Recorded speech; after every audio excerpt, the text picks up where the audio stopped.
O Senhor dos Anéis, Parte 1, A Irmandade do Anel. CD 12. Uma faca na escuridão.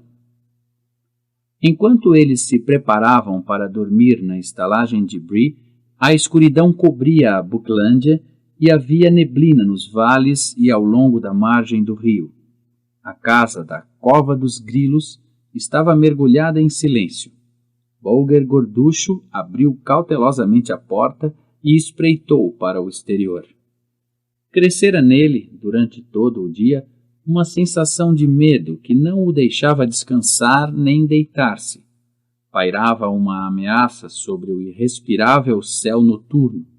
Enquanto Bolger olhava para a escuridão, uma sombra negra moveu-se debaixo das árvores e o portão pareceu abrir-se sozinho e fechar-se de novo, silenciosamente.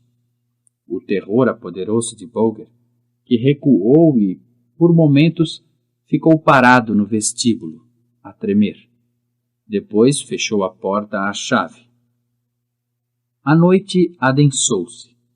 Ouviu-se o som produzido por cavalos conduzidos cautelosamente pela azinhaga. Pararam do lado de fora do portão e 3 vultos negros entraram, como sombras da noite, e avançaram sorrateiramente. Um foi para a porta e os outros foram um para cada esquina da casa.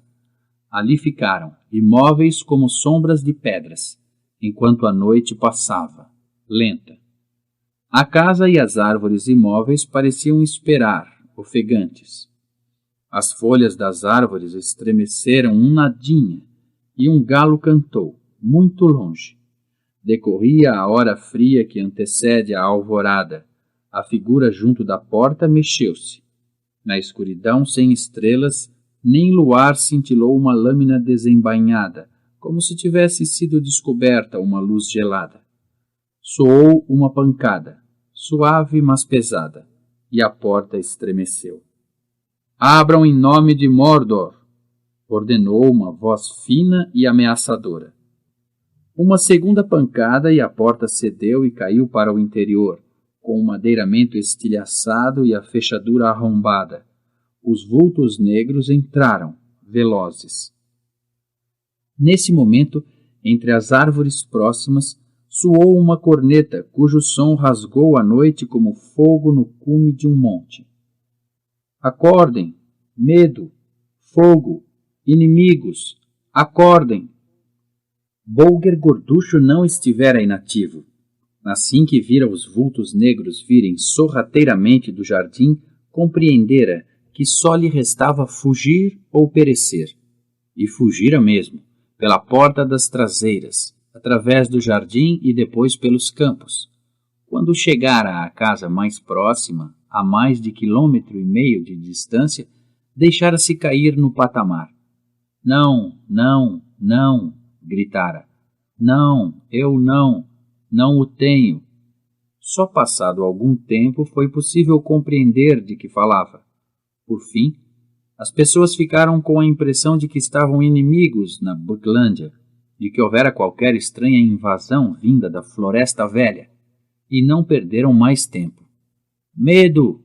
Fogo! Inimigos! Os Brandbugs fizeram soar o toque de corneta da Buclândia, que não se ouvia há um século, desde que os lobos brancos tinham vindo, no inverno terrível, quando o Brandevinho gelara. Acordem! Acordem! Muito ao longe, outras cornetas responderam ao chamamento. O alarme alastrou. Os vultos negros abandonaram a casa onde tinham entrado e um deles deixou cair no degrau da porta uma capa de hobbit ao fugir. O ruído dos cascos dos cavalos soou na azinhaga e os animais lançaram-se a galope na escuridão. A toda a volta da Cova dos Grilos ouvia-se o barulho de cornetas a tocar, vozes a gritar e pés a correr. Mas os cavaleiros negros cavalgaram como uma rajada de vento forte para a porta setentrional. O povo pequeno que tocasse as cornetas que quisesse. Sauron ajustaria contas com eles mais tarde. Entretanto, tinham outra missão a cumprir. Agora sabiam que a casa estava deserta e o anel desaparecera. Passaram por cima dos guardas da porta e deixaram o Shire. Ao princípio da noite, Frodo acordou de repente de um sono profundo, como se qualquer som ou presença o tivesse perturbado. Viu que Passo de Gigante estava sentado, alerta, na sua cadeira.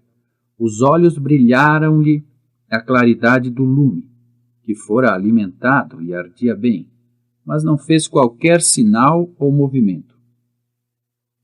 Frodo não tardou a readormecer, mas os seus sonhos voltaram a ser perturbados pelo barulho do vento e de cavalos a galope.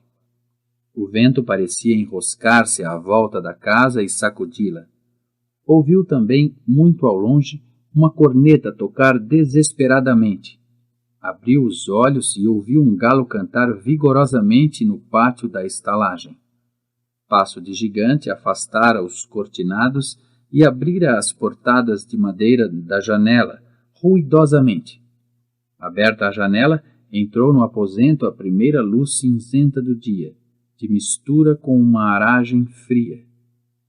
Depois de os acordar a todos, Passo de Gigante conduziu-os aos respectivos quartos. Quando os viram, os hobbits ficaram satisfeitos por terem aceitado o seu conselho. As janelas tinham sido arrombadas e estavam escancaradas, com as cortinas a esvoaçar. As camas estavam revolvidas e os travesseiros retalhados e atirados ao chão, e o tapete castanho fora feito em fanicos.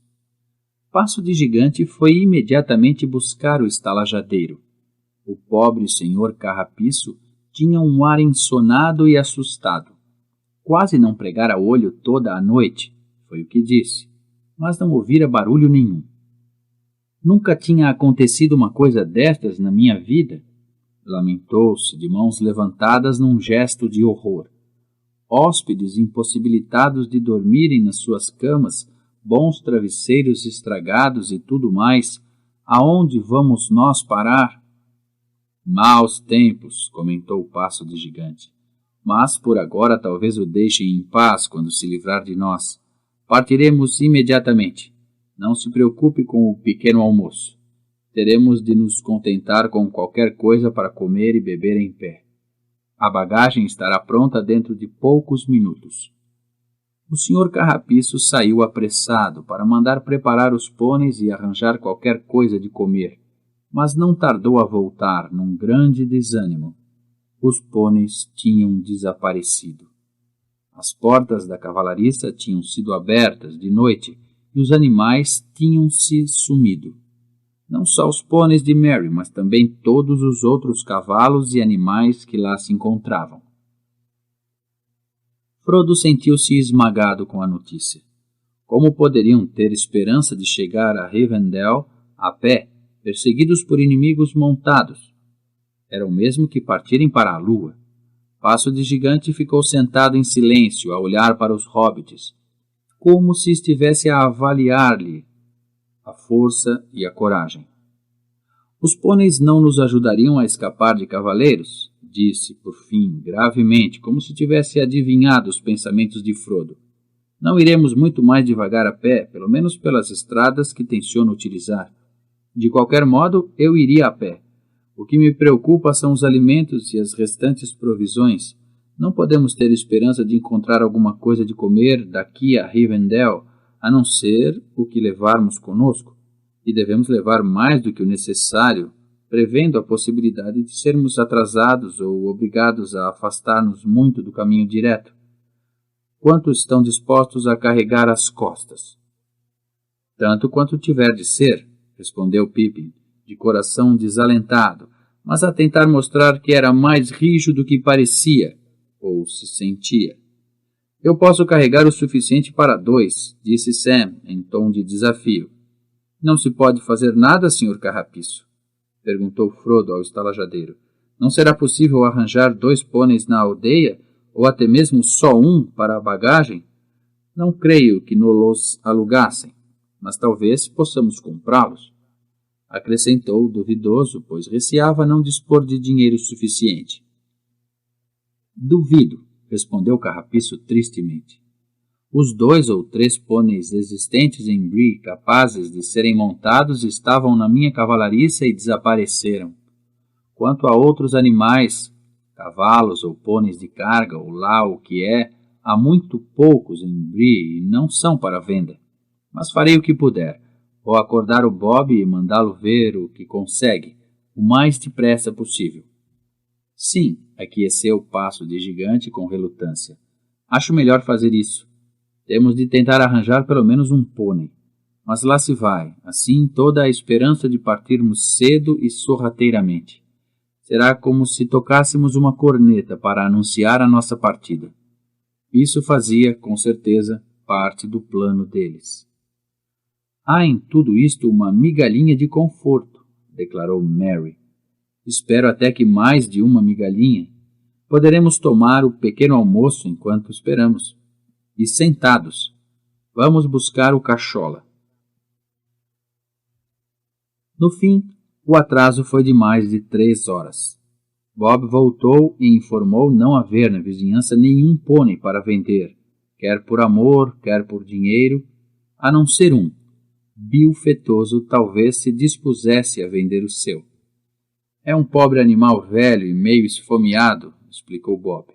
Mas nem mesmo assim ele o cederá por menos do triplo do seu valor, atendendo à situação em que os senhores se encontram. Conheço bem o Bill Fetoso. Bill Fetoso? Repetiu Frodo. Não haverá nenhuma tramóia nisso? Não será o animal capaz de fugir para ele com todas as nossas coisas, ajudar a localizar-nos ou algo parecido? Não sei, murmurou o Passo de Gigante. No entanto, não consigo imaginar que um animal fosse capaz de fugir de novo para ele, depois de se ter livrado de semelhante dono. Acho que se trata apenas de uma ideia que acudiu ao amável Sr. Fetoso, uma maneira de aumentar os seus proventos com toda esta história. O perigo principal reside no fato de o pobre animal se encontrar, provavelmente, às portas da morte. Mas parece que não temos por onde escolher. Quanto quer ele? O preço pedido por Bill Fetoso eram 12 dinheiros de prata, o que equivalia realmente a 3 vezes, pelo menos, o valor de um pônei naquelas bandas. Tratava-se de um animal ossudo, mal alimentado e sem gênica, mas que, apesar disso, não parecia já às portas da morte. O Sr. Carrapiço pagou-o do seu bolso e ainda ofereceu a Mary mais 18 dinheiros como compensação pelos animais perdidos. Era um homem honesto e abastado, pelos padrões de Bree. Mas, mesmo assim, 30 dinheiros de prata constituíram um rude golpe para ele. Um golpe que o fato de ser intrujado por Bill Fetoso tornava ainda mais difícil de suportar. No fim de contas, porém, ainda ficou a ganhar, pois mais tarde verificou-se que só um cavalo fora realmente roubado. Os outros tinham sido enxotados para fora da cavalariça ou fugido aterrorizados e foram encontrados perdidos em diversos pontos da Breelândia. Mas os pôneis de Mary fugiram mesmo e, com o tempo, em virtude de possuírem muito bom senso, encaminharam-se para as colinas à procura do tolo gorducho.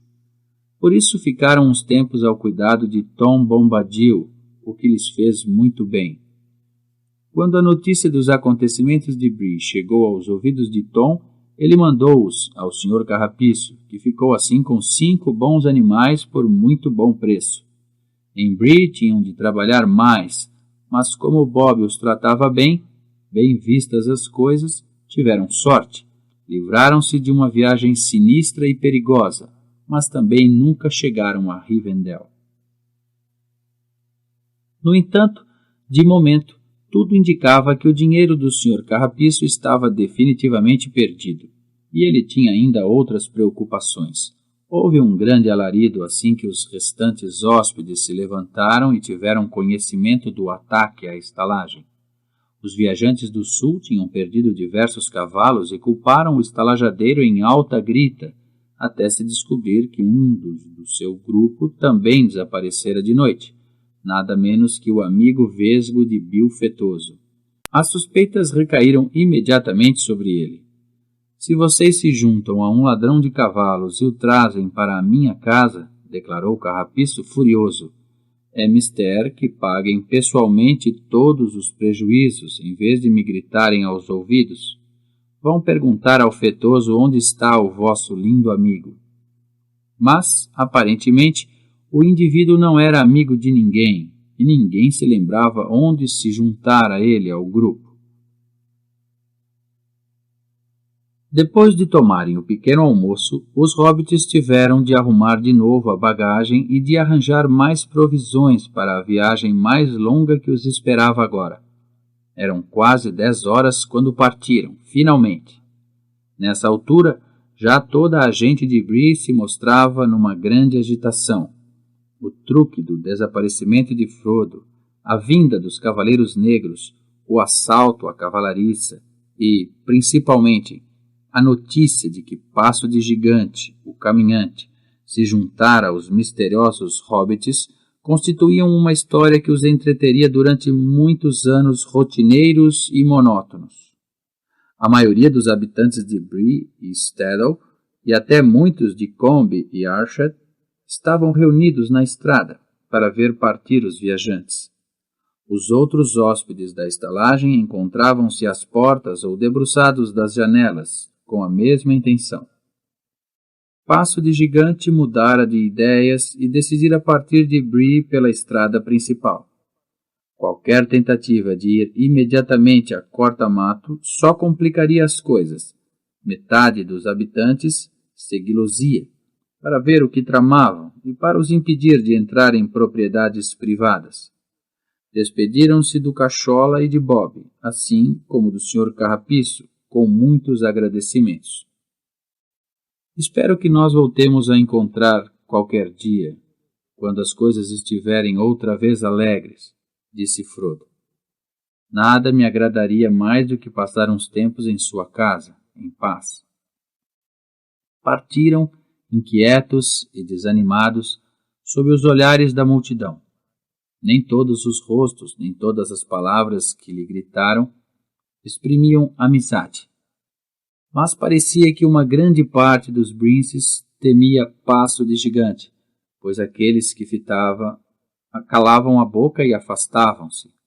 Ele caminhava à frente com Frodo, atrás vinham Merry e Pippin, e Sam fechava a marcha com o pônei, que carregava a bagagem que, dado o seu estado, tinham tido a coragem de lhe pôr no lombo. No entanto, o animal já parecia menos abatido, como se lhe agradasse a mudança operada na sua sorte. Sam comia uma maçã pensativamente. Tinha a algibeira cheia delas, dadas por Cachola e Bob como presente de despedida. Maçãs para caminhar e um caminho para sentar, dissera. Mas calculo que não tardarei a sentir a falta de ambas as coisas.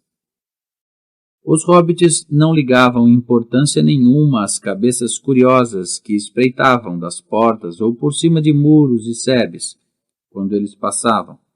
No entanto, quando se aproximavam da porta de saída, Frodo viu uma casa escura e maltratada atrás de uma sebe densa, a última casa da aldeia. Teve a impressão de ver, a uma das janelas, uma cara estúpida de olhos matreiros e vesgos, que se ocultou imediatamente. É então aqui que o tal sulista está escondido, pensou. Parece que mais de metade do seu sangue é de gnomo. Outro homem os olhava descaradamente por cima da sebe. Tinha grossas sobrancelhas pretas e desdenhosos olhos escuros. A boca grande arrepanhava-se-lhe num sorriso trocista e fumava um cachimbo preto, curto. Quando se aproximaram, tirou-o da boca e cuspiu. Bons dias, pernas compridas, saudou. Parte cedo. Encontraste finalmente alguns amigos, hein? Passo de Gigante acenou com a cabeça, mas não lhe respondeu. Bons dias, meus amiguinhos, disse o homem aos outros. Suponho que sabem com quem se meteram. Esse que os acompanha é o Passo de Gigante sem escrúpulos, embora eu tenha ouvido chamar-lhe outros nomes menos bonitos. Estejam atentos esta noite.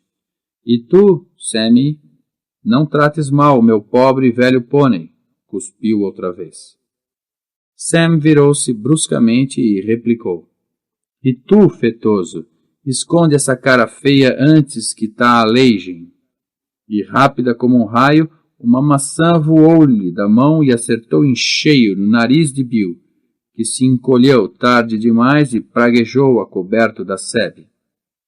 Lá estraguei uma boa maçã, comentou Sam, pesaroso, e continuou a andar. Finalmente deixaram a aldeia. A escolta de crianças e vadios que o seguira cansou-se e voltou para trás, na porta sul. O grupo transpô-la e continuou pela estrada durante mais alguns quilômetros. A estrada virava para a esquerda, para regressar numa curva ao seu sentido leste, enquanto contornava o sopé do Monte Bree e depois começava a descer acentuadamente para uma região arborizada. À esquerda, viam-se algumas das casas e dos buracos dos hobbits de Stedall, nas vertentes menos íngremes do lado sudeste do monte. Embaixo, numa depressão funda a norte da estrada, distinguiam-se farrapos de fumo a subir no ar, os quais localizavam Combe. Archet ficava oculta pelo arvoredo que se seguia. Depois de a estrada ter descido uma certa distância e de ter deixado atrás de si alto e castanho o Monte Bree, chegaram a um carreiro estreito que seguia para norte. É aqui que deixamos o terreno aberto e passamos a viajar protegidos, anunciou o Passo de Gigante. Espero que não seja um atalho, disse Pippin. O nosso último atalho pela floresta quase terminou em tragédia. Ah, mas nessa altura eu não estava com vocês, replicou o Passo de Gigante a rir. Os meus atalhos nunca falham. Olhou para ambos os lados da estrada e, como não avistasse ninguém, conduziu rapidamente o grupo pelo caminho abaixo na direção do vale arborizado. O seu plano, tanto quanto podiam deduzir sem conhecerem a região, consistia em ir, primeiro, na direção de Archet, mas depois virar para a direita, ultrapassá-la por leste e seguir, o mais em linha reta possível, pelas terras ermas até ao monte do cume do tempo. Desse modo, se tudo corresse bem, poupariam uma grande curva da estrada que, mais adiante, virava para sul, a fim de evitar os pântanos dos mosquitos. Mas, claro, eles teriam de passar pelos pântanos e a descrição que Passo de Gigante deles fez não foi nada encorajadora. Entretanto, porém, não era desagradável caminhar. Na realidade, se não fossem os perturbadores acontecimentos da noite anterior, teriam apreciado essa parte da viagem mais do que qualquer outra até então. O sol brilhava, claro, mas não muito quente. As florestas do vale ainda tinham muitas folhas e estavam cheias de cor, além de parecerem pacíficas e sem qualquer perigo. Passo de Gigante conduzia-os, confiante, através dos muitos carreiros entrecruzados, nos quais, entregues a si próprios, depressa se teriam perdido. O guia escolhia um caminho irregular, com muitas curvas e contracurvas, mas para despistar qualquer perseguidor. Bill Fetoso viu, com certeza, onde deixamos a estrada, embora eu não creia que ele nos siga, pessoalmente, observou. Conhece a região circundante relativamente bem, mas sabe que não está à minha altura numa floresta. O que receio é o que possa dizer a outros. Não creio que eles estejam muito longe. Se pensam que seguimos para Archet, tanto melhor. Fosse graças à perícia de Passo de Gigante, fosse por qualquer outra razão, não viram nem ouviram sinal ou som de qualquer outro ser vivo durante todo aquele dia. Nem de 2 patas, tirando os pássaros, nem de 4, tirando uma raposa e 4 esquilos. No dia seguinte, começaram a seguir sistematicamente para leste, e continuou tudo calmo e sossegado. No terceiro dia depois da partida de Bree, saíram de Chatwood. O terreno descera ininterruptamente desde que tinham abandonado a estrada, mas naquele ponto deparou-se-lhes uma extensão vasta e plana, onde se tornava muito mais difícil avançar. Tinham deixado muito para trás as fronteiras da Breelândia e encontravam-se numa terra inóspita e ínvia, a caminho dos pântanos dos mosquitos. O solo tornou-se úmido e, em certos lugares, pantanoso, e aqui e ali encontraram charcos e grandes extensões de canaviais e juncos, onde chilreavam pequenos pássaros escondidos.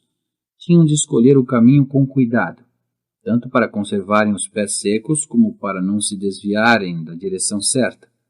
Ao princípio, avançaram relativamente bem, mas, pouco a pouco, o avanço foi se tornando mais lento e mais perigoso. Os pântanos eram desnorteantes e traiçoeiros, e nem os caminhantes conseguiam encontrar um caminho permanente através do labirinto de charcos que mudava constantemente. As moscas começaram a atormentá-los, e o ar encheu-se de nuvens de pequenos mosquitos que lhes subiam pelas mangas e pelos calções e se lhes metiam no cabelo. "Estou a ser comido vivo!" gritou Pippin. "Pântanos dos mosquitos! Há mais mosquitos do que pântanos. De que vivem eles quando não têm hobbits?" perguntou Sam, a coçar o pescoço. Passaram um dia desgraçado naquela região solitária e desagradável e, à noite, o acampamento era úmido, frio e desconfortável, e a fúria dos insetos não os deixou dormir. Havia ainda os abomináveis bicharocos, que infestavam os canaviais e as moitas e que, pelo barulho que faziam, deviam ser primos do grilo, mas de pior índole. Eram aos milhares e levaram a noite inteirinha num nique-brique-brique-nique que quase enlouqueceu os hobbits. O dia seguinte, o quarto, foi pouco melhor e a noite quase tão desconfortável. Embora os nique-briqueiros, como Sam lhes chamava, tivessem ficado para trás, os mosquitos continuavam a perseguição. Enquanto estava deitado, cansado, mas incapaz de fechar os olhos, Frodo teve a impressão de ver surgir uma luz muito ao longe, no céu oriental, uma luz que brilhou e se apagou muitas vezes. Não era a aurora, pois para isso faltavam ainda algumas horas. "Que luz é aquela?" perguntou a passo de gigante, que se levantara e olhava em frente, para a noite. "Não sei, está tão distante que não se consegue ver o que é. Parecem relâmpagos a saltarem do cume dos montes." Frodo deitou-se outra vez, mas durante muito tempo continuou a ver os clarões brancos e, à sua luz, o vulto alto e escuro de passo de gigante, silencioso e vigilante. Por fim, mergulhou num sono agitado. Não tinham andado muito, no quinto dia, quando deixaram para trás os últimos charcos e juncais dos pântanos. À frente deles, o solo recomeçou a subir, ininterruptamente. Ao longe, para leste, distinguia-se uma série de montes. O mais alto, que ficava à direita da série e um pouco separado dos outros, tinha um cume cônico e ligeiramente achatado. "Aquele é o cume do tempo", informou o passo de gigante. "A estrada velha, que abandonamos há muito, à nossa direita, segue para sul dele e não lhe passa longe do sopé.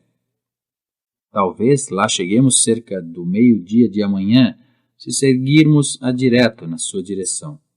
Acho que é o melhor que temos a fazer." "O que poderiam significar, mesmo que tivessem sido feitos por Gandalf?" perguntou Merry. "Diria que significavam G3, e nesse caso eram um sinal de que Gandalf esteve aqui em 3 de outubro, ou seja, há 3 dias, respondeu o passo de gigante. Significariam também que ele estava com pressa e o perigo se encontrava perto, motivo porque ele não tinha tempo nem se atrevia a escrever alguma coisa mais extensa ou explícita. Se assim foi, temos de nos acautelar. Gostaria que pudéssemos ter a certeza de que foi ele que fez essas marcas, seja qual for o seu significado, declarou Frodo. Seria um grande conforto saber que está a caminho, à nossa frente ou atrás de nós. Talvez, admitiu o passo de gigante. Por fim, creio que esteve aqui e correu perigo. Lavraram aqui chamas, o que me traz à memória a luz que vimos há 3 noites, no lado oriental do céu. Suponho que ele foi atacado neste cume, mas não faço a mínima ideia de qual tenha sido o resultado. Já cá não está, e, agora, temos de olhar por nós e de seguir para Rivendell o melhor que pudermos. A que distância fica Rivendell? Perguntou Merry, a olhar fatigado em seu redor. O mundo parecia agreste e vasto do cume do tempo. Não sei se a estrada foi alguma vez medida em quilômetros para além da estalagem abandonada. Um dia de viagem a leste de Bree, respondeu o Passo de Gigante. Uns dizem que mede tanto, outros discordam. De qualquer modo, é uma estrada estranha e as pessoas sentem-se felizes quando chegam ao fim da viagem, quer demore muito, quer pouco tempo. Mas eu sei quanto tempo me levaria a mim, a pé, com bom tempo e sem azares. 12 dias daqui ao Val de Bruinen, onde a estrada atravessa o Água Barulhenta, que corre de Rivendell.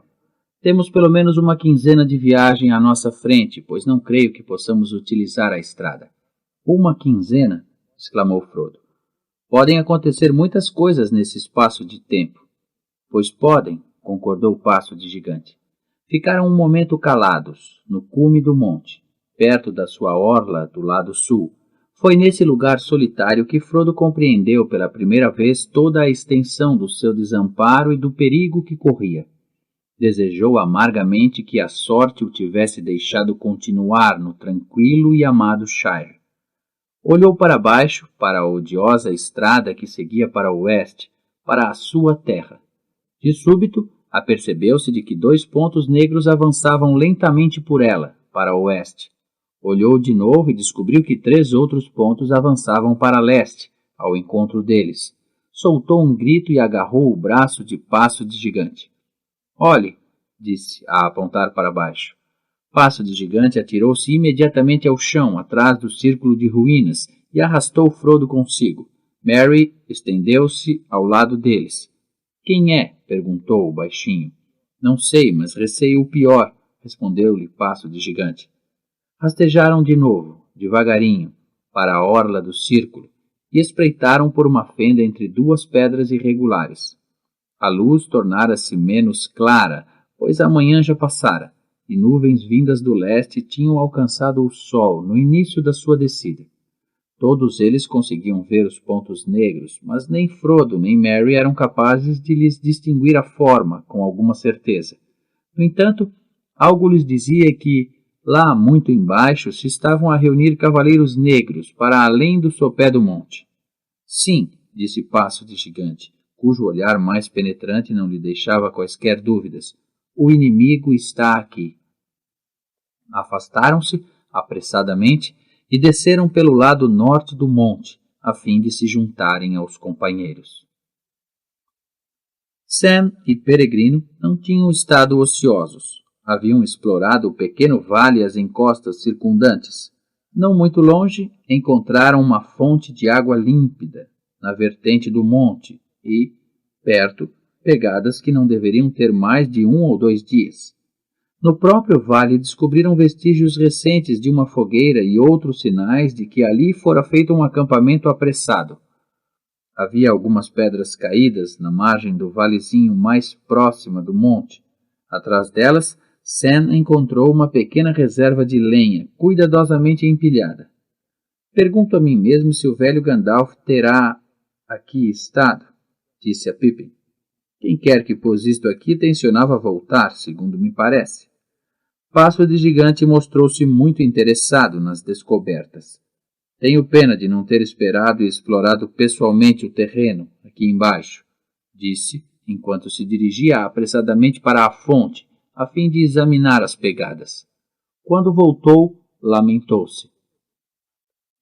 Como eu receava, Sam e Pippin pisaram o solo macio e as pegadas ficaram destruídas ou confusas. Estiveram aqui caminhantes, recentemente, e foram eles que deixaram a lenha. No entanto, encontrei alguns rastros mais recentes que não foram deixados por caminhantes. Pelo menos uma série de pegadas foi deixada por botas grossas há apenas 1 ou 2 dias. Pelo menos uma. Agora não posso ter a certeza, mas creio que foram muitos os pés calçados de botas que estiveram aqui. Calou-se e ficou a pensar, com ar inquieto.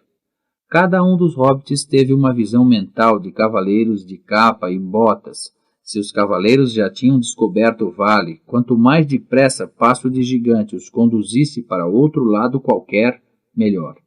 Sam olhou para o pequeno vale com grande hostilidade, depois de saber que os seus inimigos estavam na estrada, apenas a alguns quilômetros de distância. Não seria melhor sairmos daqui depressa, Sr. Passo de Gigante? Perguntou, impaciente. Está a fazer-se tarde e não gosto deste buraco. Não sei porquê, mas desanima-me o coração. Sim, não há dúvida de que temos de decidir imediatamente o que vamos fazer, respondeu Passo de Gigante enquanto olhava para cima e avaliava as horas e o estado do tempo. Bem, Sam, acrescentou por fim, também não gosto deste lugar, mas a verdade é que não me lembro de nenhum melhor aonde pudéssemos chegar antes de anoitecer. Aqui, pelo menos, não estamos visíveis, de momento. E se partíssemos, aumentariam muito as probabilidades de sermos vistos por espiões.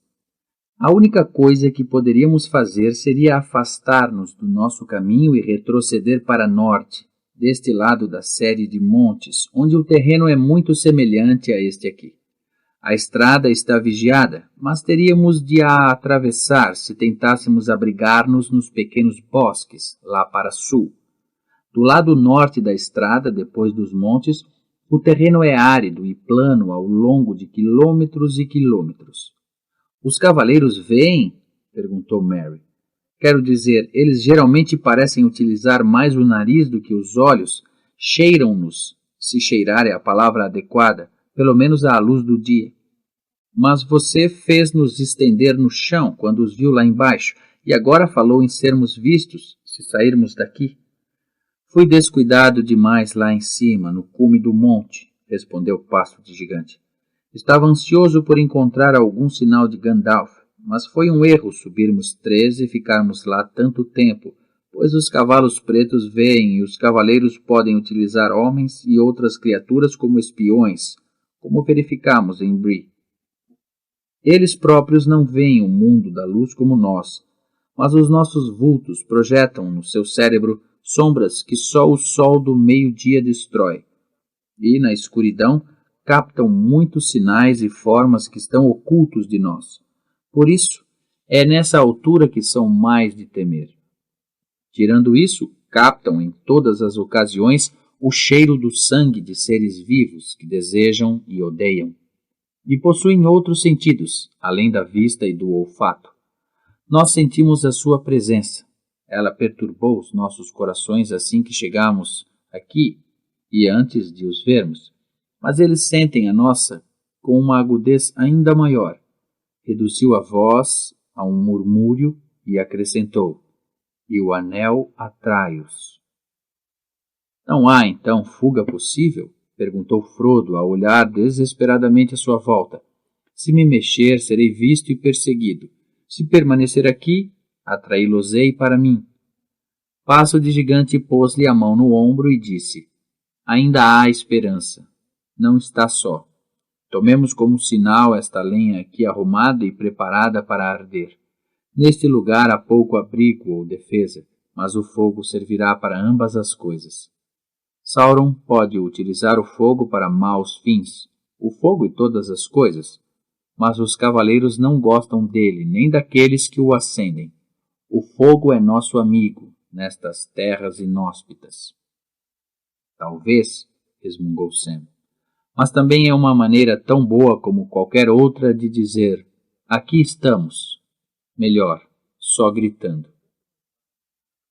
No canto mais baixo e mais abrigado do valezinho, acenderam uma fogueira e prepararam uma refeição. As sombras do anoitecer começaram a alastrar e o ar arrefeceu. De súbito, aperceberam-se de que tinham muita fome, pois não comiam nada desde o pequeno almoço, mas não se atreveram a preparar mais do que uma refeição frugal. As terras em frente estavam vazias de tudo, salvo aves e animais. Eram lugares inóspitos, abandonados por todas as raças do mundo. Às vezes passavam caminhantes para lá dos montes, mas eram poucos e não se demoravam. Outros viandantes eram raros e de má raça, trolls, que desciam de quando em quando até ali, vindos dos vales setentrionais das montanhas nebulosas. Só na estrada se poderiam encontrar viajantes, na sua maioria anões, que andavam a tratar apressadamente de assuntos seus e não dispunham de ajuda nem de muitas palavras para desconhecidos. Não sei como as nossas provisões vão chegar, observou Frodo. Nos últimos dias temos sido cuidadosos e este jantar não é nenhum festim, mas, apesar disso, já consumimos mais do que deveríamos, se ainda temos 2 semanas de viagem ou talvez mais. Há comida nas terras selvagens, raízes, bagas e ervas, e eu tenho certa habilidade como caçador, sendo necessário. Não tenham receio que não morrem de fome antes de o inverno chegar. Mas procurar comida e caçar são tarefas demoradas e cansativas, e nós precisamos de andar depressa. Por isso, apertem o cinto e pensem com esperança nas mesas da casa de Elrond. O frio aumentou à medida que a escuridão alastrou. Espreitando da orla do vale, não conseguiram ver nada além de uma terra cinzenta que mergulhava rapidamente nas sombras. O céu clareava de novo e ia se enchendo, devagar, de estrelas cintilantes. Frodo e os companheiros aninharam-se à roda do fogo, embrulhados em toda a roupa e em todos os cobertores que tinham.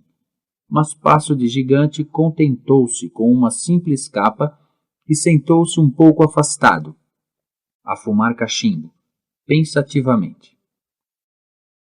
Quando a noite caiu e a luz da fogueira passou a brilhar vivamente, começou a contar-lhes histórias para lhes afastar o medo do espírito.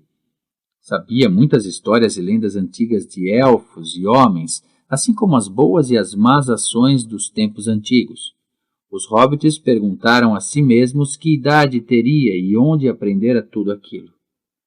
Fale-nos de Gil-galad, pediu-lhe Merry de súbito, quando ele fez uma pausa no fim de uma história acerca dos reinos élficos. Sabe mais alguma coisa daquela balada antiga de que falou? Sei sim, respondeu Passo de Gigante. E Frodo também sabe, pois ela respeita-nos de perto.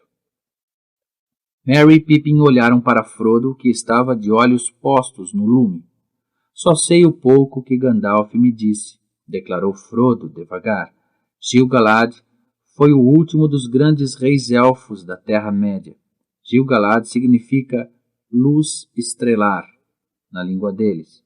Com Elendil, amigo dos elfos, foi para a terra de... Não, interrompeu o Passo de Gigante. Não acho que essa história deva ser contada agora, com os servidores do inimigo tão perto. Se conseguirmos chegar à casa de Elrond, poderão ouvi-la lá, completa. Então conte-nos outra história qualquer de antigamente, pediu Sam. Uma história a respeito de elfos antes do enfraquecimento. Gostaria muito de ouvir mais coisas acerca de elfos. A escuridão parece aproximar-se tanto e sufocar-nos.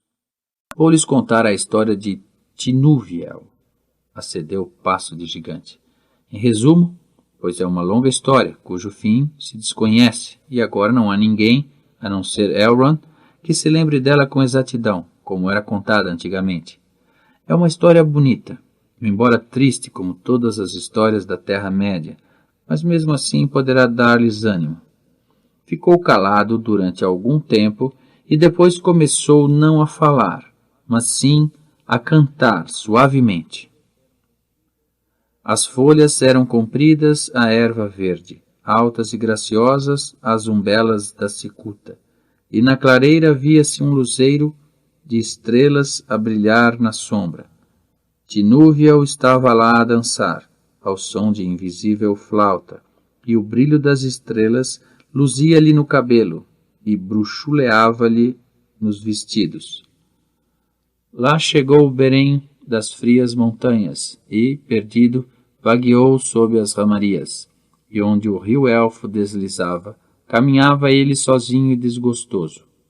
Espreitou por entre as folhas da cicuta e viu, maravilhado, flores de ouro, nas mangas e no manto daquela cujo cabelo caía como uma sombra. O encantamento sarou-lhe os pés cansados, condenados a calcorrear os montes. Apressou-se forte e veloz, e agarrou os cintilantes raios de luar, através das densas florestas da terra élfica. Ela fugiu, leve, com pés que dançavam, e deixou-o solitário, a vaguear, à escuta na floresta silenciosa. Ouviu muitas vezes o som fugidio de pés leves como folhas de tilha, ou música a alastrar debaixo do chão, a vibrar em ocultos vales. Murchos estavam já os cachos de cicuta, e uma a uma, com ruídos de suspiros, murmurando caíam as folhas das bétulas, que na invernal floresta estremeciam.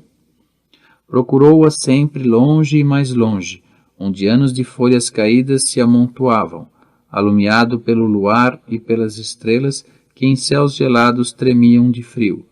O manto dela refulgia ao luar, enquanto, num cume distante e alto, dançava uma névoa de prata trêmula a luzir-lhe aos pés. Ela voltou terminado o inverno, e o seu canto libertou, súbito, a primavera, como uma cotovia a subir, a chuva a cair e a água da neve derretida a borbulhar. Ele viu as flores élficas desabrochar à volta dos seus pés e, de novo sarado, anelou por que cantasse e dançasse na erva renovada e fresca. De novo ela fugiu, mas, lesto, ele correu. Tinúviel, Tinúviel. Chamou-a pelo seu nome élfico, e logo ela parou à escuta. Um instante se deteve e um feitiço, a voz dele lhe teceu.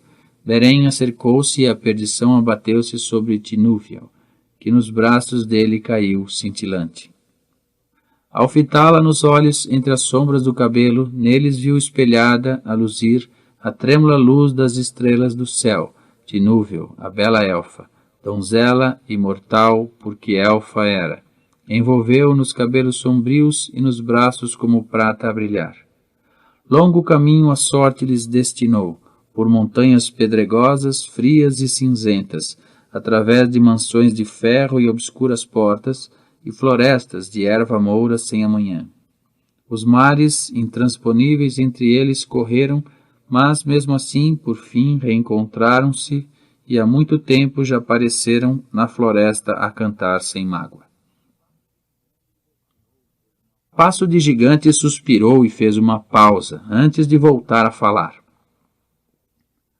É uma canção do gênero a que os elfos chamam Antenat, difícil de traduzir no nosso idioma comum. O que ouviram foi apenas um eco tosco do original. Fala do encontro de Beren, filho de Barahir, e de Lúthien Tinúviel. Beren era um homem mortal, mas Lúthien era filha de Thingol, um rei dos elfos da Terra-média, quando o mundo era jovem, e a donzela mais bonita que jamais houvera entre todos os filhos deste mundo. A sua beleza era como a das estrelas por cima das névoas das terras setentrionais, e no seu rosto brilhava uma luz esplendorosa.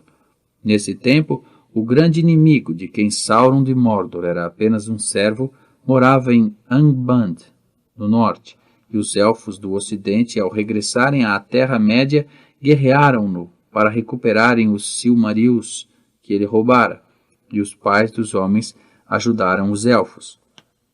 Mas o inimigo venceu e Barahir foi morto, e Beren, ao fugir com grande perigo, passou pelas montanhas do terror e penetrou no reino oculto de Thingol, na floresta de Neldoret. Aí viu Lúthien a cantar e dançar numa clareira junto do rio encantado Esgalduin, e chamou-lhe Tinúviel, que quer dizer rouxinol na língua antiga. Estavam-lhes reservados muitos desgostos depois, e passaram muito tempo separados. Tinúviel libertou Beren das masmorras de Sauron, e juntos atravessaram muitos perigos, e até derrubaram o grande inimigo do trono, e tiraram-lhe da coroa de ferro um dos 3 Silmarils, a mais rutilante de todas as pedras preciosas, para ser o preço de noiva que Lúthien pagaria ao seu pai. Mas, no fim, Beren foi atacado pelo lobo que veio das portas de Angband e morreu nos braços de Tinúviel.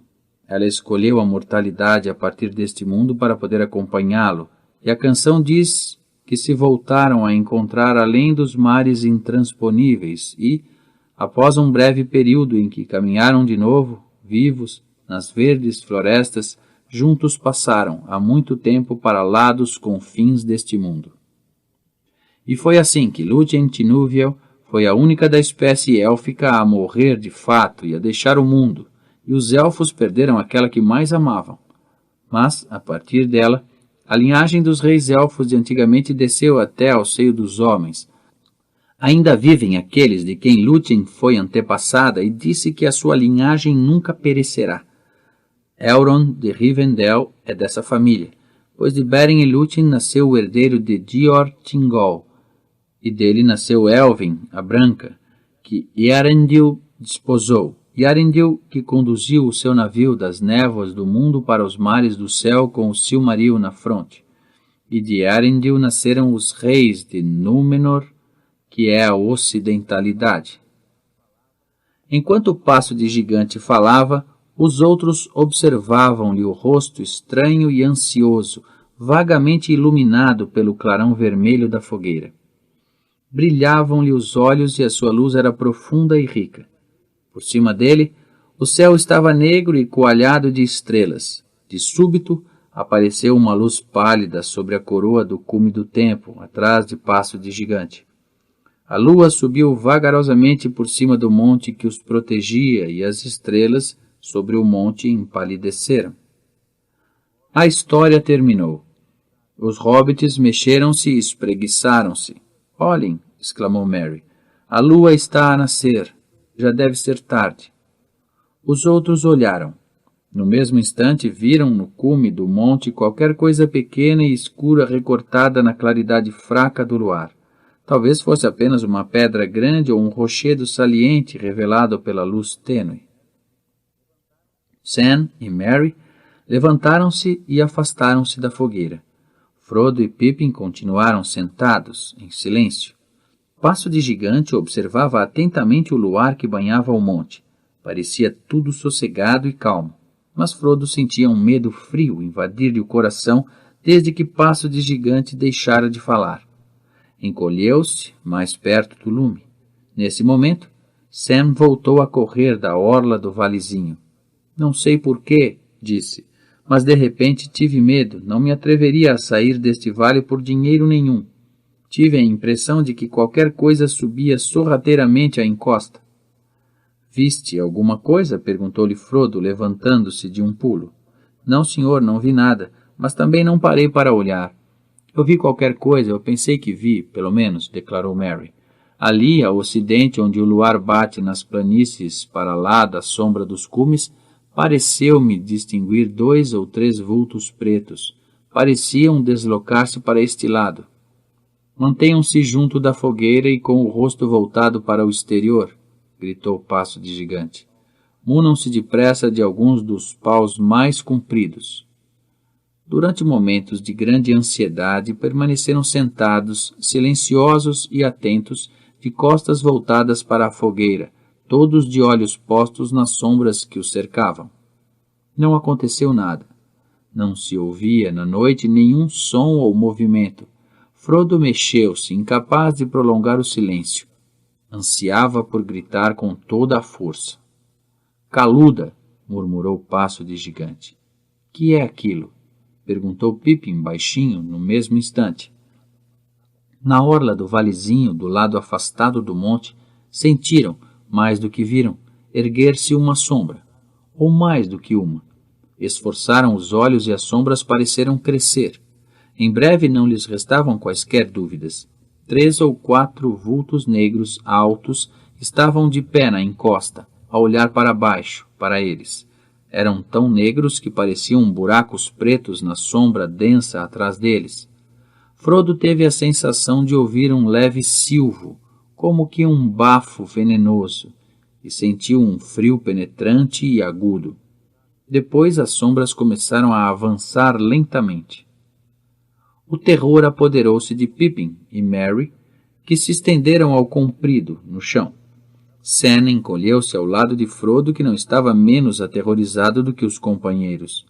Tremia, como se tivesse um frio insuportável, mas a súbita tentação de pôr o anel sobrepôs-se ao terror. Esse desejo apoderou-se totalmente dele e impossibilitou-o de pensar noutra coisa. Não se esqueceu da anta nem da carta de Gandalf, mas havia qualquer coisa que parecia impeli-lo a ignorar todas as advertências e ele ansiava por ceder. Não com a esperança de escapar ou de fazer qualquer coisa, boa ou má. Sentia simplesmente que tinha de tirar o anel e enfiá-lo no dedo. Não podia falar. Sentiu Sam a olhá-lo, como se adivinhasse que o amo estava num grande apuro, mas não foi capaz de se virar para ele. Fechou os olhos e resistiu alguns momentos, mas a resistência tornou-se insuportável e, por fim, tirou devagarinho a corrente e enfiou o anel no indicador da mão esquerda. Ato contínuo, embora tudo mais permanecesse como antes, vago e escuro, os vultos tornaram-se terrivelmente nítidos. Conseguia ver debaixo do vestuário preto que os envolvia. Eram 5 vultos altos, 2 estavam parados na orla do valezinho e 3 avançavam. Nos seus rostos brancos brilhavam olhos penetrantes e implacáveis. Sob os mantos envergavam uma comprida vestimenta cinzenta. Nos cabelos cinzentos usavam elmos de prata e nas mãos descarnadas seguravam espadas de aço. Os seus olhos fixaram-no e transpassaram-no ao mesmo tempo que avançavam, num ímpeto para ele. Desesperado, Frodo empunhou a própria espada e pareceu-lhe que ela tinha um brilho vermelho, como se estivesse em brasa. 2 dos vultos pararam. O terceiro era mais alto do que os outros, tinha cabelo comprido e luminoso e uma coroa no elmo. Numa das mãos empunhava uma espada comprida e na outra uma faca. Tanto a faca como a mão que a segurava irradiavam uma luz pálida. O vulto avançou para Frodo. Nesse momento, Frodo atirou-se para o chão, para a frente, e ouviu a própria voz gritar alto: Ó Elbereth, Gil-Toniel! Ao mesmo tempo, atacou os pés do inimigo. Um grito agudo vibrou na noite e Frodo sentiu uma dor, como se tivesse sido atingido por um dardo envenenado, penetrar-lhe o ombro esquerdo. Enquanto perdia os sentidos, ainda viu, como que num nevoeiro turbilhonante, passo de gigante saltar da escuridão com um pedaço de lenha incandescente em cada mão. Como um derradeiro esforço, Frodo largou a espada, tirou o anel do dedo e apertou-o bem na mão direita. Fim do CD.